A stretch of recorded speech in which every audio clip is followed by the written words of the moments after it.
Salut à tous, c'est DroneChip, on se retrouve aujourd'hui pour une nouvelle vidéo. Une nouvelle vidéo, on va dire, un petit peu monk, désolé du terme. En fait, voilà, quand j'ai reçu mon DTR, je me suis aperçu que quand je voulais mettre le clignotant, il fallait que j'aille là-bas dessous pour le mettre à gauche et pour le mettre à droite. Et puis, bon, je me suis dit, ok, c'est comme ça, pas de problème, là on a les feux, etc.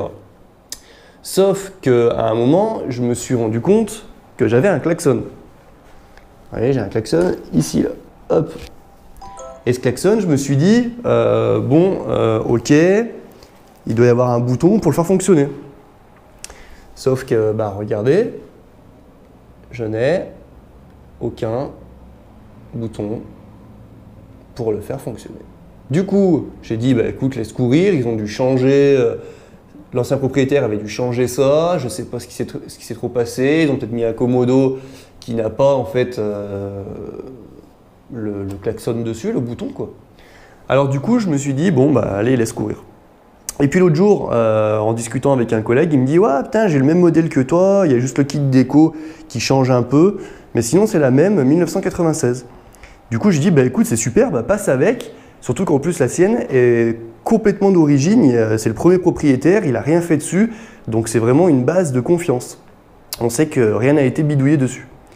Et du coup, il passe avec, et là je vois qu'il a le même commodo ici là que moi, et qu'il a un bouton klaxon ici. Je dis non mais c'est pas possible qu'on dirait le même pourtant. Et en fait, je me suis rendu compte que là, le commodo, suite à je ne sais quoi, ils avaient dû le tourner. Vous voyez, on voit mieux ici. Là, on a deux vis. Ils ont dû le tourner parce qu'en fait, regardez, si on regarde d'en dessous, le bouton klaxon, il est là.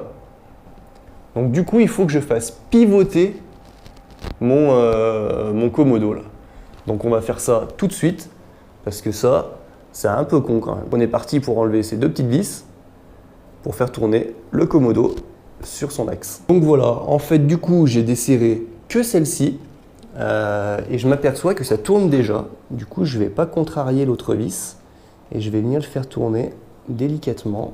Alors là, c'est du live pour le coup. Je ne l'ai pas fait avant. Alors, je ne sais pas trop comment ça va se passer.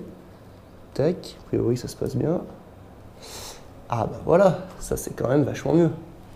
Du coup, quand je roule, voilà, je m'imagine en position pour rouler. Tac, j'ai mon klaxon qui est là. Tac, j'envoie mon clignotant gauche. Mon clignotant droit, je reviens, j'ai mes feux, tac, tac, low position, off, feu de position et on. Et là, c'est quand même vachement mieux. Donc, vous voyez, on a réglé ce petit souci. C'était pas grand chose, mais c'était vraiment un truc où je me disais, c'est pas possible, ils ont dû changer le commodo. Et en fait, pas du tout. C'est juste qu'ils l'avaient mal positionné. Et maintenant, du coup, on a vachement mieux accès aux vis pour pouvoir le régler. Donc, on resserre tout ça et c'est parti. Voilà, cette vidéo est maintenant terminée. Grâce à ça, j'ai en plus récupéré mon petit klaxon. Moi, je vous dis à la prochaine. N'hésitez pas à vous abonner, bien évidemment, à cette chaîne YouTube si ça vous plaît. À mettre un petit pouce bleu, ça fait toujours plaisir, ça donne envie de continuer. Et bien évidemment, nouvelle devise, pour faire le vide, faites le plein. Ciao!